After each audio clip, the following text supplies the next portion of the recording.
자, 더불어민주당 대선 주자 경선이 이번 주말에 충청권을 필두로 해서 본격적인 일정에 들어갑니다. 내일 대전에서 경선 후보들의 합동 연설회와 지역별 대의원의 현장 투표가 처음 열리는데요. 국회 취재기자 연결합니다. 방현덕 기자, 오늘 경선 예비 후보들의 행보 짚어주시죠. 네, 오늘 민주당 6명의 후보들은 막판 세결집에 집중하거나 전열 재정비에 나섰습니다. 일단 이재명 후보, 방금 전 여의도 캠프에서 자치분권 10대 정책과제 이행 협약식을 가졌습니다.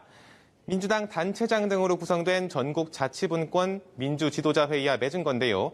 지방분권형 개헌을 추진한다는 등의 내용입니다. 이 후보는 자신에게 제기된 무료 변론 의혹에 대해 계좌 추적하면 다 알 일인데 사실과 다른 이야기를 한다고 오늘 반박했습니다. 이낙연 후보는 네 번째 경선지 강원도를 찾습니다.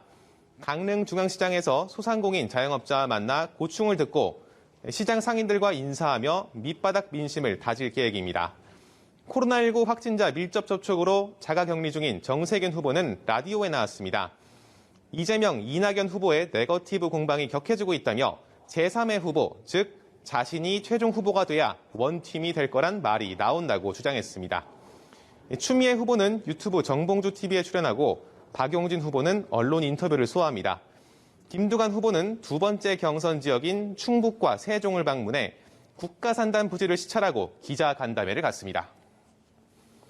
네, 야권 상황도 알아보죠. 자, 오늘 국민의힘 선두권 후보들 각각 어디 갑니까? 네, 일단 윤석열 후보 오늘 청계천에 있는 전태일 동상을 찾습니다. 경쟁 후보인 장기표 후보가 동행합니다.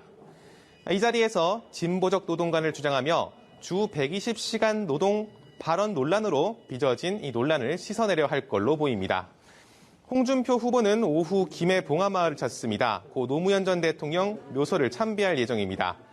과거 노 전 대통령을 폄훼하기도 했던 홍 후보는 오늘은 좌우를 떠나 국가를 위해 어려운 결단을 내린 대통령이라는 추모 메시지를 냅니다.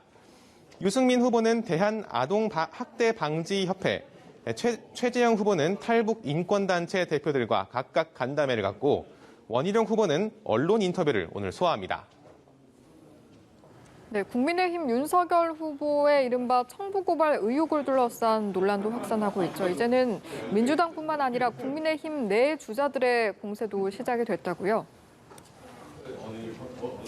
네, 그렇습니다. 일단 민주당은 오늘 총공세에 나섰습니다.